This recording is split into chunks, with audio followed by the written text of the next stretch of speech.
Bonsoir à tous. Nous continuons aujourd'hui l'étude du début du livre des psaumes.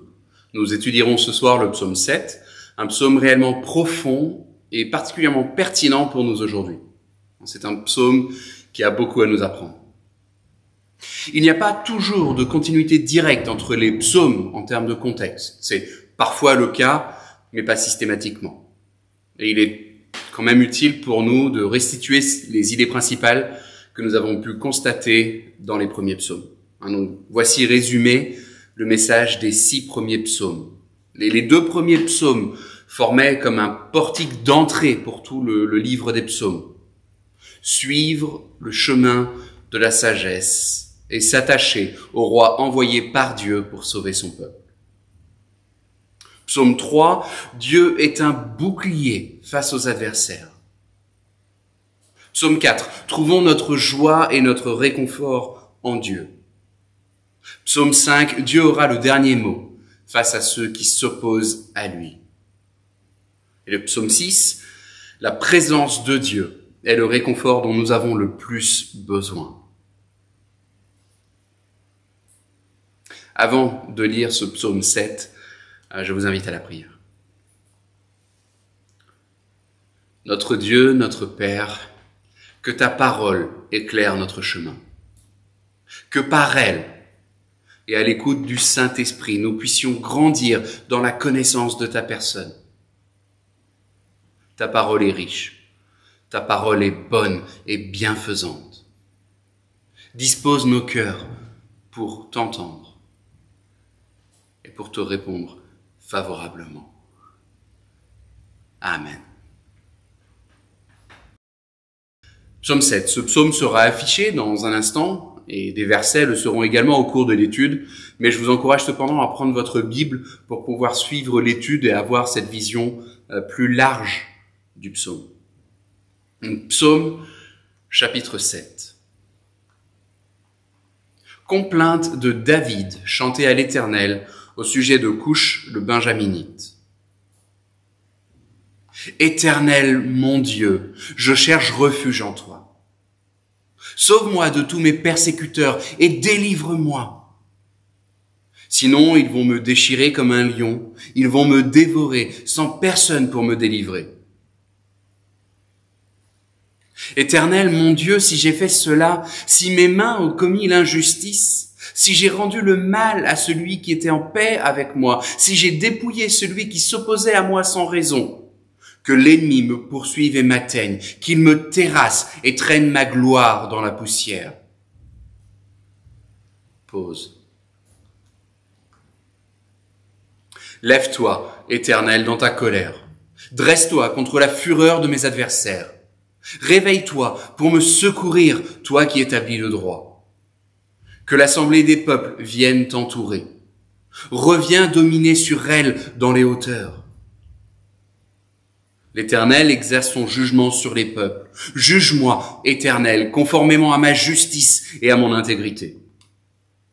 Mets un terme aux méfaits des méchants et affermis le juste, toi qui examines les cœurs et les reins, Dieu juste. Mon bouclier est auprès de Dieu. Il sauve ceux dont le cœur est droit. Dieu est un juste juge, un Dieu qui fait chaque jour sentir sa colère. Si le méchant ne revient pas à lui, il aiguise son épée, il bande son arc et il vise. Il dirige sur lui des traits meurtriers, il rend ses flèches brûlantes. Le méchant prépare le mal, il conçoit la misère et il accouche de la fausseté. Il ouvre une fosse, il la creuse, mais il tombe dans le trou qu'il a fait. Sa misère retombe sur sa tête et sa violence descend sur son front. Je louerai l'Éternel à cause de sa justice. Je chanterai le nom de l'Éternel, le Très-Haut.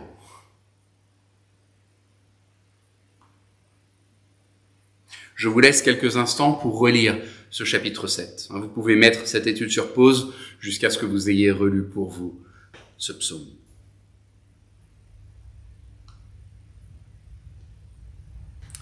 Voici la structure que je propose pour ce psaume. Au premier verset, nous retrouvons la suscription, complainte de David, nous verrons ce que ça veut dire dans un instant. Ensuite, les versets 2 et 3, où David présente Dieu comme étant son refuge, Dieu le refuge. Dans les versets 4 à 6, nous trouvons un cri d'innocence. Versets 7 à 12, Dieu le juste juge. Versets 13 à 17, la folie du méchant. Et ce psaume qui se termine au verset 18 avec une louange au juste juge. Donc voilà la structure que je propose, et c'est tout simplement cette structure que nous suivrons pour notre étude. Donc tout d'abord, verset premier, complainte de David. Complainte de David chantée à l'Éternel au sujet de Coush, le Benjaminite. Cette suscription, ce verset d'introduction au psaume, est assez mystérieux pour plusieurs raisons. Tout d'abord, il est indiqué qu'il s'agit d'une complainte. Or, nous ne savons pas ce que ce mot hébreu veut dire. Shigayon en hébreu, nous ne savons pas ce qu'il veut dire. Mais c'est ce même mot, dans sa forme plurielle, qui est utilisé pour décrire le cantique d'Habakkuk en Habakkuk chapitre 3, verset 1er. Et le cantique dans les versets qui suivent.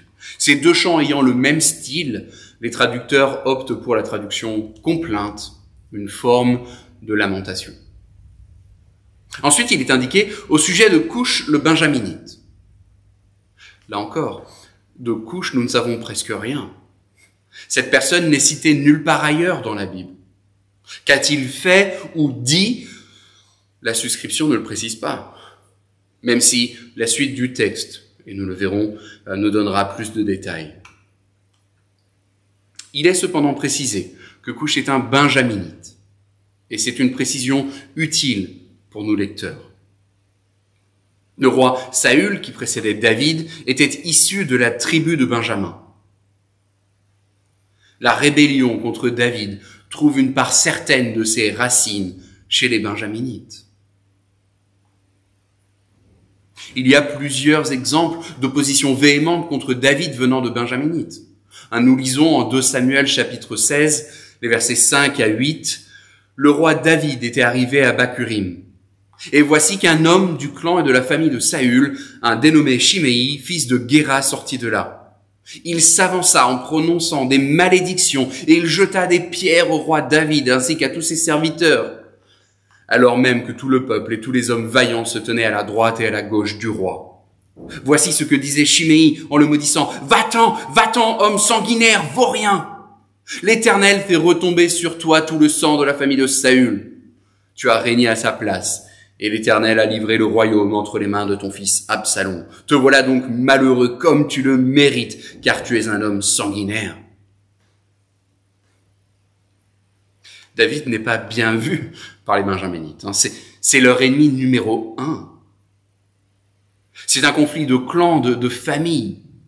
Que David soit bon roi ou non, peu importe. Les benjaminites seront du côté de Saül, ou du moins du côté d'Absalom, parce que les ennemis de leurs ennemis sont leurs alliés. Toute coalition contre David est bonne à leurs yeux. Cette opposition contre David, nous l'avons déjà relevée à plusieurs reprises dans ses premiers psaumes. Psaume chapitre 3, versets 2 et 3. « Éternel, que mes ennemis sont nombreux, beaucoup se dressent contre moi, beaucoup disent à mon sujet, pas de salut pour lui auprès de Dieu. » Chez les ennemis de David, on aime chanter à la gloire de Saül et chanter contre ce qu'ils considéraient l'imposture de David. Les moqueries, les chants, les accusations infondées, tout est bon pour chercher à discréditer David. Complainte de David, chantée à l'Éternel au sujet de Coush, le benjaminite. Si nous ne savons pas la définition précise du mot shigayon, et si nous n'en savons pas beaucoup sur Coush, c'est probablement le contenu de ce psaume qui peut nous étonner réellement. En effet, la prière de David a de quoi interpeller, n'est-ce pas? Ou une autre manière de dire les choses, quand avons-nous pour la dernière fois prié ainsi? L'Éternel exerce son jugement sur les peuples. Juge-moi, Éternel, conformément à ma justice et à mon intégrité. Ou lorsque David semble se réjouir de la colère de Dieu. Verset 12, Dieu est un juste juge, un Dieu qui fait chaque jour sentir sa colère. Je n'ai jamais osé prier comme dans ces versets 16 et 17. Le méchant ouvre une fosse, il la creuse, mais il tombe dans le trou qu'il a fait. Sa misère retombe sur sa tête et sa violence descend sur son front.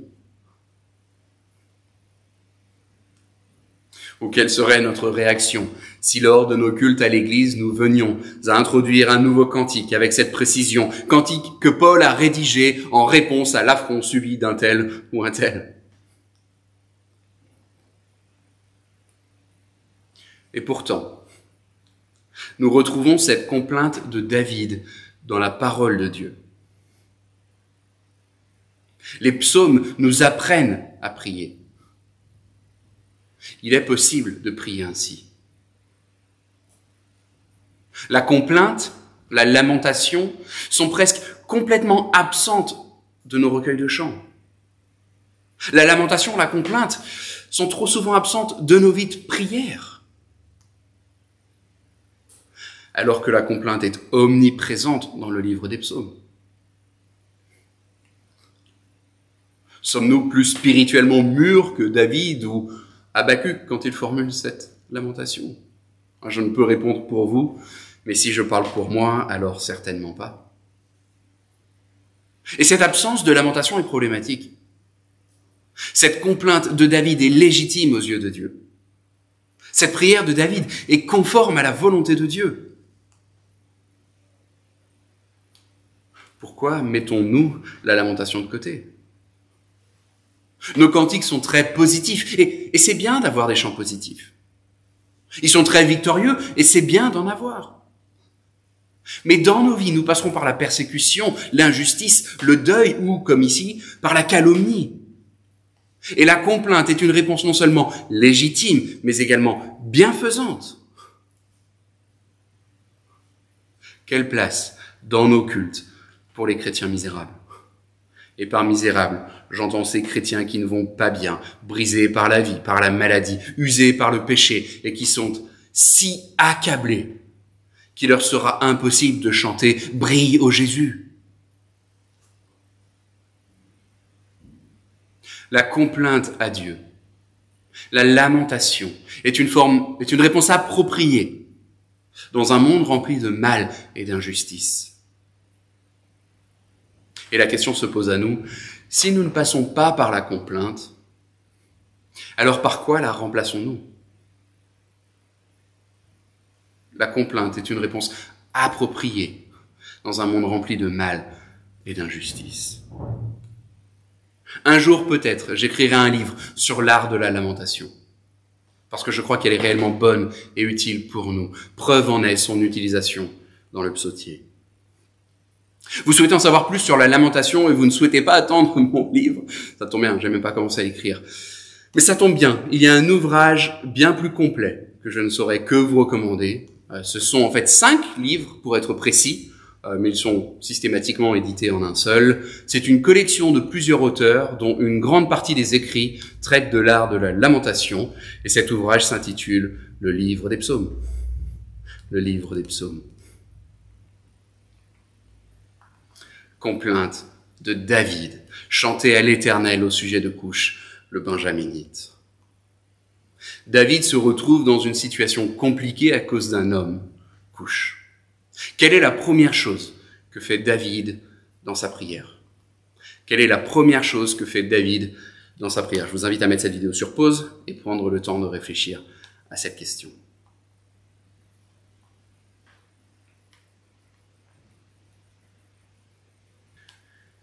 Éternel, mon Dieu, je cherche refuge en toi. Sauve-moi de tous mes persécuteurs et délivre-moi. Sinon, ils vont me déchirer comme un lion, ils vont me dévorer sans personne pour me délivrer. Éternel, mon Dieu, je cherche refuge en toi. Face à l'injustice, David se tourne vers son Dieu. Ce n'est pas là un schéma inhabituel, nous l'avons déjà relevé dans les prières de David. Et je sais que cela nous semble probablement bien normal, presque naturel, que de se tourner vers Dieu dans sa détresse. Mais soyons honnêtes. Si nous regardons à nos vies, qu'en est-il réellement? Qu'en est-il réellement? Face à l'épreuve, quelle qu'elle soit, Notre réflexe est-il d'apporter ce fardeau à notre bon Père Céleste? Ou est-ce de chercher à porter ce fardeau seul? Face à la difficulté, trop souvent, nous essayons d'abord de tout régler par nous-mêmes. Nous essayons d'être forts parce que nous croyons que c'est ce que Dieu attend de nous. Et c'est seulement suite à notre incapacité, face à nos limites et nos échecs, que nous venons finalement à Dieu dans la prière. Comprenons que pour être fort spirituellement, il faut se savoir faible. Celui qui est fort, celui qui donne le vouloir et le faire, celui qui soutient par sa parole puissance, c'est Dieu et Dieu seul. Venons à Dieu face à nos souffrances. Parce que si dans ces épreuves, nous ne nous tournons vers lui, alors nous nous éloignerons de lui. Si nous ne formulons pas à Dieu notre souffrance, alors nous perdrons tout simplement l'habitude de nous adresser à lui. Et notre complainte ne sera plus prière, mais alors elle deviendra murmure contre Dieu. Nous devons prendre l'habitude de parler à notre bon Père Céleste, de venir lui apporter nos fardeaux, notre incompréhension, notre désarroi face au péché de notre monde ou face à notre propre péché.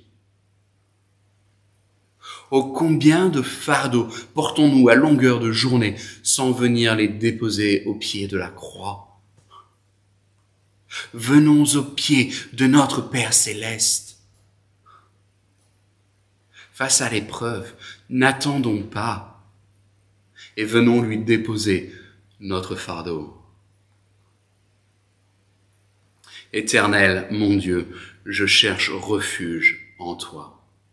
Sauve-moi de tous mes persécuteurs et délivre-moi, sinon ils vont me déchirer comme un lion, ils vont me dévorer sans personne pour me délivrer. David, viens dans la présence de Dieu, je cherche refuge en toi. Il vient dans la présence de Dieu. Il y a des psaumes où David procédera différemment, où il exposera en premier la situation avant de regarder ensuite à la grandeur de Dieu. Et c'est d'ailleurs probablement ainsi que nous agissons le plus souvent dans nos vies de prière. Mais il y a un piège à prier ainsi. Si nous commençons à regarder les problèmes qui nous entourent, alors ils nous paraîtront probablement nombreux et menaçants. Et nous arriverons peut-être à Dieu comme abasourdis par le poids de notre fardeau. Et nous n'arriverons pas à discerner la grandeur de Dieu. Venons à Dieu avant tout. Je me souviendrai toujours d'une discussion avec une sœur qui m'est chère. Cette sœur passait d'une souffrance à une autre, et réellement sans répit, une vague après l'autre. Alors que je lui rendais visite, elle me dit ceci: « Je me suis rendu compte de quelque chose d'assez choquant. J'ai fait de ma souffrance comme une idole. J'ai fait de ma souffrance une idole. Une idole que je déteste, mais une idole quand même. » Alors interpellé, je lui ai demandé ce qu'elle voulait dire par là.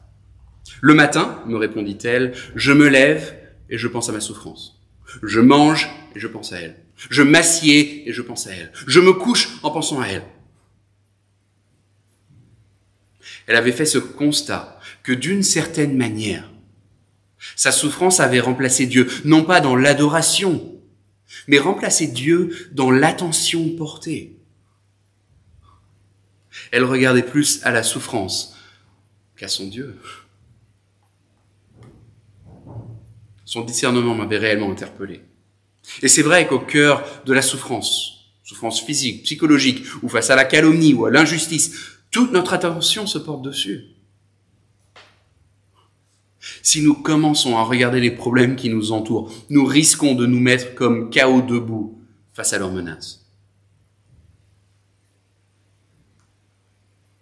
Et si nous commencions, comme David, en portant notre attention sur Dieu avant tout? David ici commence en regardant à Dieu. Je cherche refuge en toi. C'est toi seul qui peux me sauver. C'est toi seul qui peux me délivrer. Ils cherchent à me déchirer, à me dévorer. Ils rugissent tels des lions féroces. Mais je sais que tu es, toi, le lion de la tribu de Juda. C'est en toi que je cherche refuge. Nos fardeaux sont nombreux et vertigineux. Mais Dieu est Dieu. Il est le Tout-Puissant, il est l'Éternel, il est le Seigneur des armées. Il est le Seigneur des armées. L'identité et les attributs de Dieu rythment ce psaume. Oui, Père, tu es, verset 2, un refuge, toujours dans le verset 2. C'est toi qui sauves. Verset 7, c'est toi qui établis le droit. Verset 8, c'est toi qui domines sur les peuples. Verset 9, tu es juste et intègre. Verset 10, c'est toi qui as permis le juste, toi qui es juste. Tu es, verset 11, mon bouclier. Verset 12, tu es le juge. Pas surprenant que David termine sur la louange. Je louerai l'Éternel à cause de sa justice. Je chanterai le nom de l'Éternel, le Très-Haut. Je ne saurais que nous exhorter à prendre l'habitude de venir dans la présence du Père, de nous laisser transformer par son identité, sa personne, sa souveraineté, sa toute-puissance et son amour pour nous. Venons à Dieu dans la prière. Nous n'en ressortirons pas comme nous y sommes venus.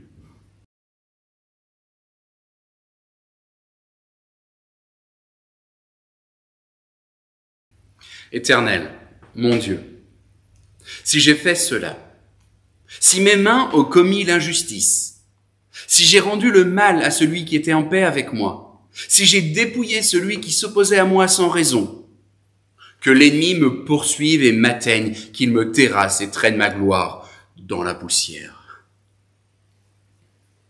Dans ces versets, nous en apprenons plus sur les accusations de Coush. Quelles étaient ces accusations? Sur l'intégrité de David. Sur l'intégrité de David. Coush le Benjaminite alimentait des rumeurs concernant un manque d'intégrité de David. Injustice, oppression, vol. Vous croyez vraiment que David est le roi choisi par Dieu? Il ne cherche que son intérêt personnel avant tout. Il nous taxe pour vivre dans le plus luxuriant des palais. David est arrogant, il méprise le peuple, il est malhonnête et surtout il est incompétent. Après tout, c'est un berger, pas un homme politique, certainement pas un roi. Tout cela ne serait pas arrivé si Saül était encore au pouvoir. Si j'ai fait cela alors que l'ennemi m'atteigne et me terrasse. Quelle réponse de David! Si David avait fait tout ce qui lui était reproché, il accepterait les critiques et les conséquences de ses actes. Mais ici, son nom est traîné dans la boue alors qu'il n'a rien fait de mal. Alors qu'il n'a rien fait de mal. David est attaqué sur son intégrité, mais ses accusations sont fausses. Nous entendons parfois l'expression « il n'y a que la vérité qui blesse ». Mais tous ceux qui ont été accusés à tort savent très bien que la diffamation fait bien plus de dégâts. Bien plus de dégâts. De telles accusations sans fondement sont bien plus blessantes parce qu'elles ne reposent sur rien. Et c'est là ce qui est particulièrement vicieux avec de telles accusations. Par définition, elles n'ont aucun fondement. S'il n'y a aucun fondement valable, alors il ne sert presque à rien de chercher à en démontrer leur inanité. Ceux qui portent ces accusations, ce sont ni les faits, ni la vérité, mais l'accusation elle-même. Coush n'en a rien à faire des faits. Ce n'est pas une question de justice ou de vérité pour lui. Mais c'est une accusation nauséabonde dont le seul but est de calomnier et d'affaiblir David. Ce qui fait vivre ces accusations, c'est autre chose que la vérité. Mais c'est l'accusation elle-même. Les accusations de Coush sont des fake news dont le seul but est politique. Toute comparaison avec notre contexte actuel n'est que fortuite. David ne peut rien faire, rien dire pour amener Coush à changer d'opinion.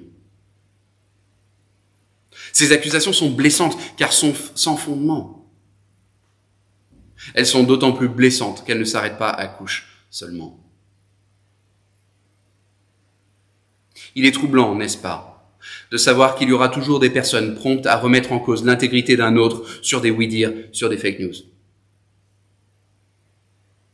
Plus troublant encore, quand il s'agit de chrétiens prêts à remettre en cause l'intégrité d'autres chrétiens sur de simples rumeurs.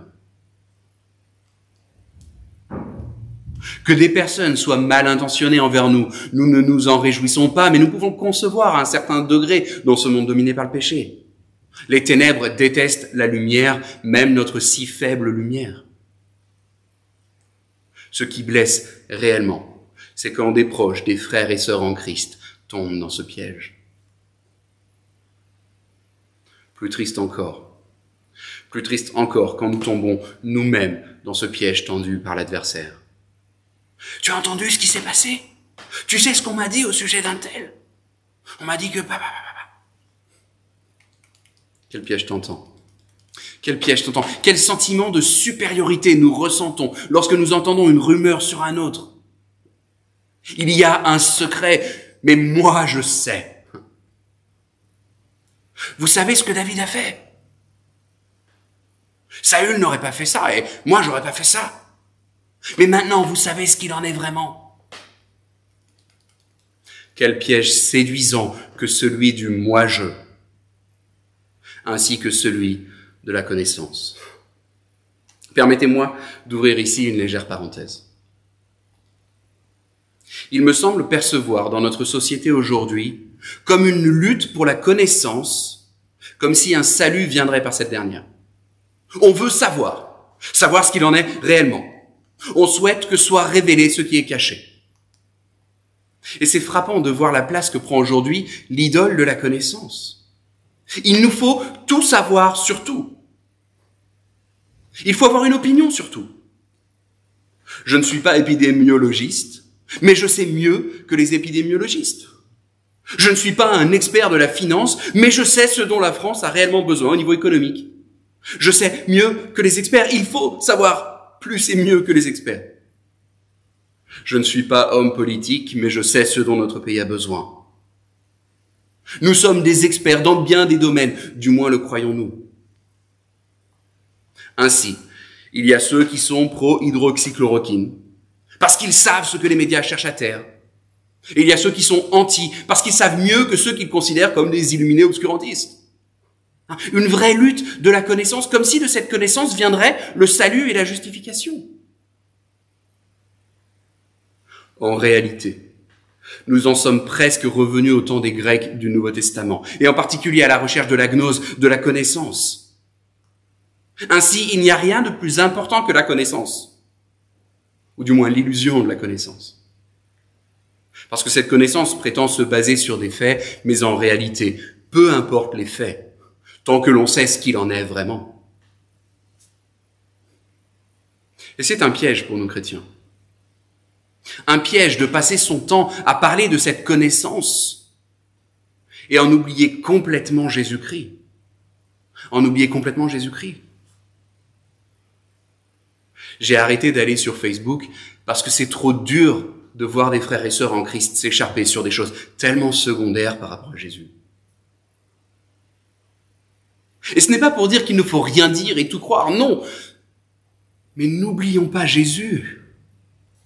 N'oublions pas notre vraie sagesse, Jésus. 1 Corinthiens chapitre 2, versets 7 à 9. Nous exposons la sagesse de Dieu, secrète et cachée, que Dieu avait préparée avant le commencement du monde en vue de notre gloire. Cette sagesse-là, les grands de ce monde ne la connaissent pas, car s'ils l'avaient connue, ils n'auraient pas crucifié le Seigneur glorieux. Mais comme le dit l'Écriture, il s'agit de ce que l'œil n'a pas vu et que l'oreille n'a pas entendu, ce que l'esprit humain n'a jamais soupçonné, mais que Dieu tient en réserve pour ceux qui l'aiment. Jésus-Christ dépasse toute gnose, toute connaissance. Ne nous trompons pas sur la lutte à mener aujourd'hui. 1 Corinthiens 1, 22. Oui, tandis que d'un côté, les Juifs réclament des signes miraculeux et que de l'autre, les Grecs recherchent la sagesse. Nous, nous prêchons Christ mis en croix, ce qui est une cause de rejet pour les Juifs et une folie pour les Grecs. Notre désir ultime en tant que chrétiens, pour reprendre Habakkuk 2,14, c'est que la terre soit remplie de la connaissance de la gloire de l'Éternel. Voilà ce pourquoi il nous faut œuvrer aujourd'hui. Je ferme la parenthèse. David cherche refuge en Dieu. Il vient dans la présence de Dieu. Et qu'est-ce que ça l'amène à faire par la suite? Je vous laisse un instant pour répondre. Qu'est-ce que ça l'amène à faire par la suite? Vous pouvez mettre sur pause pour répondre à cette question.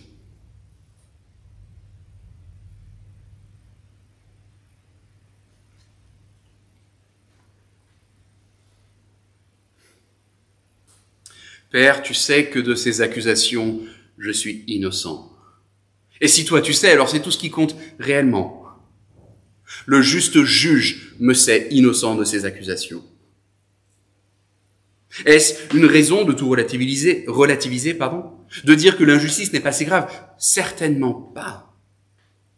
David en vient à se réjouir que Dieu est un juste juge. Relisons les versets 7 à 12. Lève-toi, Éternel. Dans ta colère, dresse-toi contre la fureur de mes adversaires. Réveille-toi pour me secourir, toi qui établis le droit. Que l'assemblée des peuples vienne t'entourer.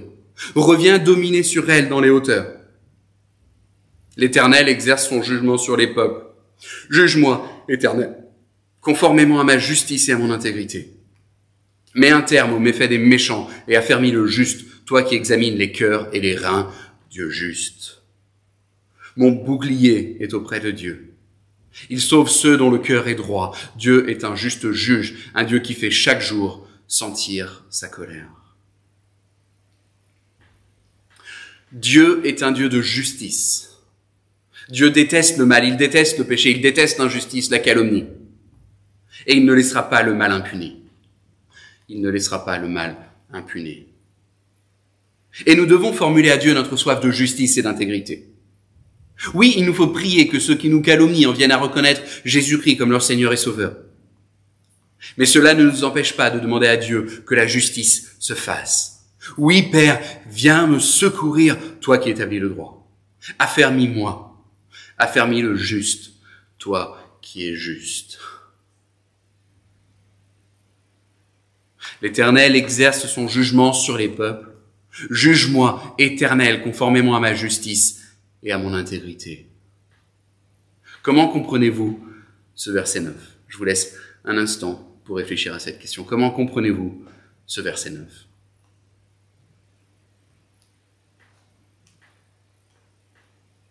Les commentateurs notent ici qu'il ne faut pas voir une affirmation absolue de David. David n'est pas en train de se prétendre comme étant parfait, saint et sans défaut. Mais nous nous retrouvons ici, comme dans le cadre du jugement de l'accusation formulée dans les versets 4 à 6. David est sur le banc des accusés. Il souhaite que le juste juge, le juge en vérité. Parce que des crimes accusés, David est innocent.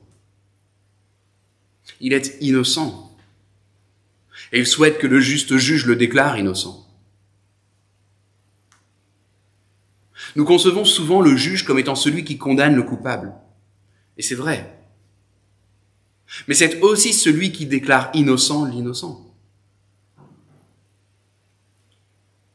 Il y a quelques années, nous devions quitter notre appartement en fin de bail, et alors que l'état des lieux de sortie était conforme à celui d'entrée, la propriétaire ne nous a pas rendu notre caution.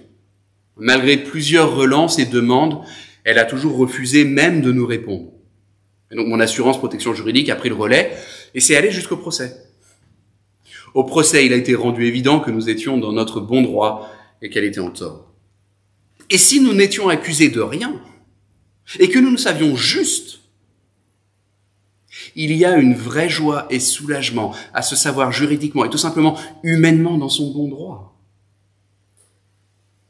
David souhaite que le juste juge le déclare innocent, parce qu'il l'est. Pour David, l'annonce du jugement de Dieu sur ces accusations-là est son espérance. Juge-moi, car tu me sais innocent. Et si tu me déclares innocent, alors les méfaits des méchants cesseront. Mon bouclier est auprès de Dieu. Il sauve ceux dont le cœur est droit. Dieu est un juste juge, un Dieu qui fait chaque jour sentir sa colère. Quelle espérance de savoir Dieu, un juste juge.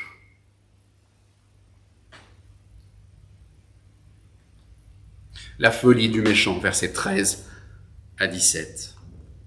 Relisons ces versets. Si le méchant ne revient pas à lui, il aiguise son épée, il bande son arc et il vise. Il dirige sur lui des traits meurtriers, il rend ses flèches brûlantes. Le méchant prépare le mal. Il conçoit la misère et il accouche de la fausseté. Il ouvre une fosse, il la creuse, mais il tombe dans le trou qu'il a fait. Sa misère retombe sur sa tête et sa violence descend sur son front. Comment comprenez-vous ces versets? David est-il en train de se réjouir de la colère à venir de Dieu? Comment comprenez-vous ces versets? Je vous invite à mettre sur pause et prendre le temps de réfléchir à cette question.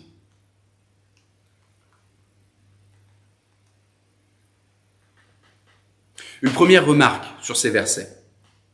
Le texte hébreu n'est pas très clair sur le sujet des verbes présentés dans les versets 13 et 14. Est-ce le méchant qui aiguise son épée, bande son arc et vise pour attaquer?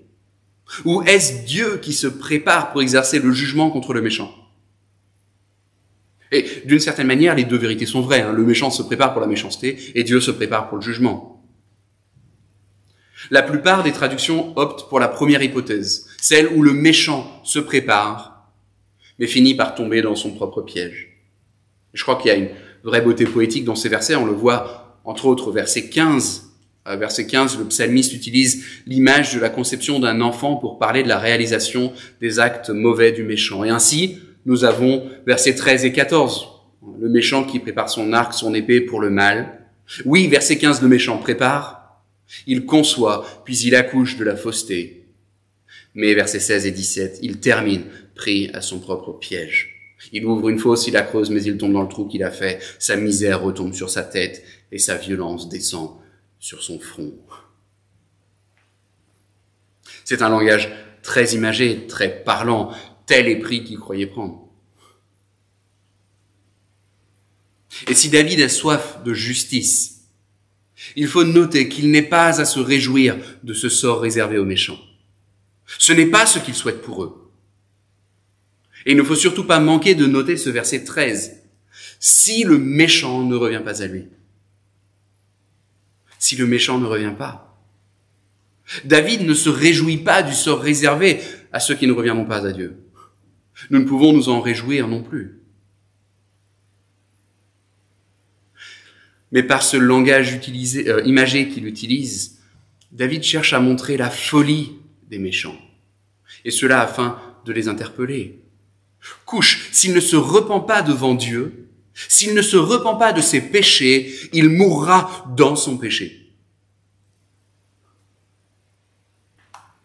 Il n'y a que deux manières de mourir, mourir dans la foi ou mourir dans son péché. Ainsi le résumait le pasteur Martin Lloyd-Jones. Si Couche ne se repent pas de ses accusations injustes, c'est lui qui finira condamné par le juste juge. S'il ne change pas aujourd'hui, lui qui cherche à discréditer David finira lui-même discrédité aux yeux de tous au jour du jugement. Nous ne pouvons pas nous réjouir de ce que certains connaîtront la colère de Dieu. Nous devons prier que nos contemporains se repentent de leurs fautes. Dieu est un juste juge. Nous devons nous réjouir de la justice parfaite de Dieu. Il est juste. Il ne laissera pas impuni le péché. Et notre souhait, c'est que ceux qui sont aujourd'hui loin de Dieu soient trouvés justes. Trouvés justes non pas par leurs œuvres, car les œuvres les condamnent, mais trouvés justes par le sacrifice de Jésus-Christ. Voilà notre souhait, qu'ils soient trouvés justes par le sacrifice de Jésus-Christ.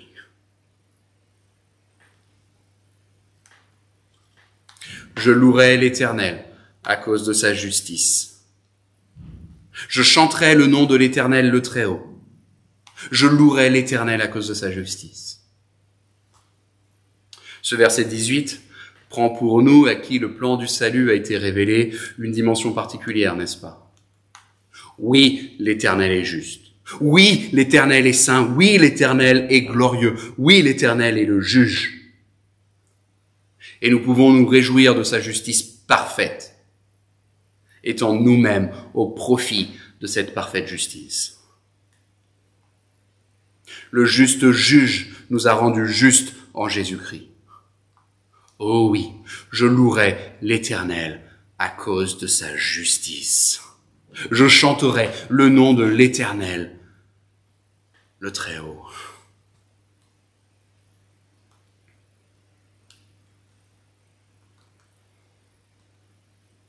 Alors qu'en est-il de la dimension prophétique de ce psaume?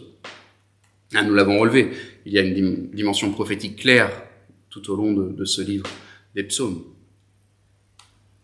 Dans ce psaume 7, David ne craignait pas la justice de Dieu, étant innocent de cette accusation-là.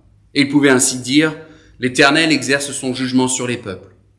Juge-moi, Éternel, conformément à ma justice et à mon intégrité. » Ce psaume est comme un avant-goût de notre Messie. David se savait innocent de cette accusation.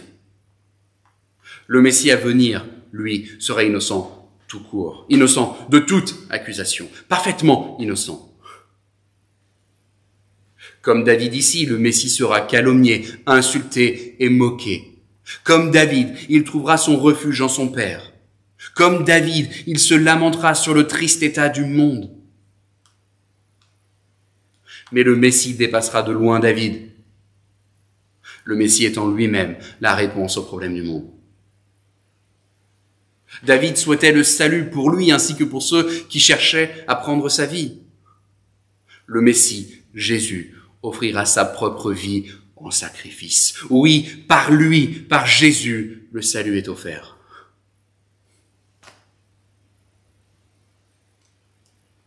Je louerai l'Éternel à cause de sa justice.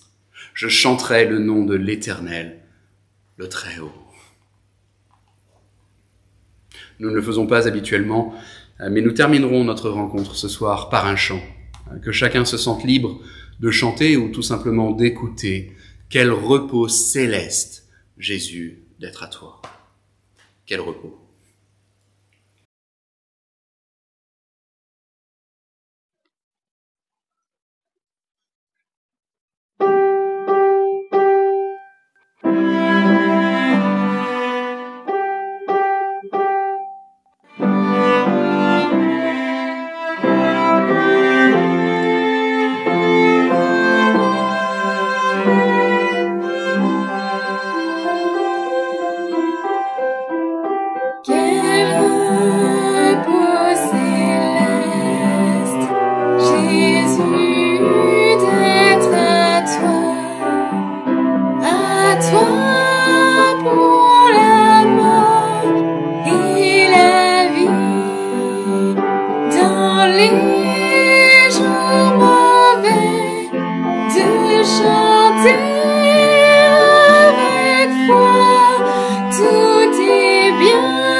Quel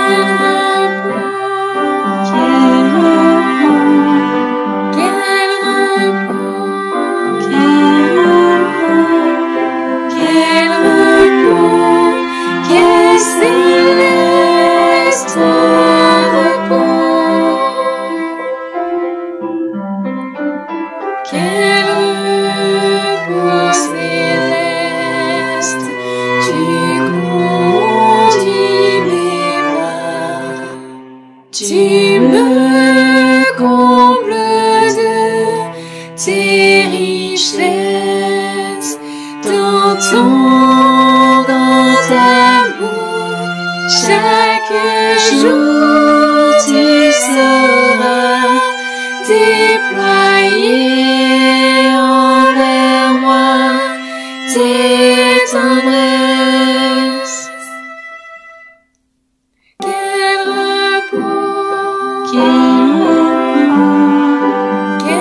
repos, quel repos, quel repos, quel céleste repos. Quel repos céleste, quand enfin Seigneur, auprès de toi j'aurai ma place.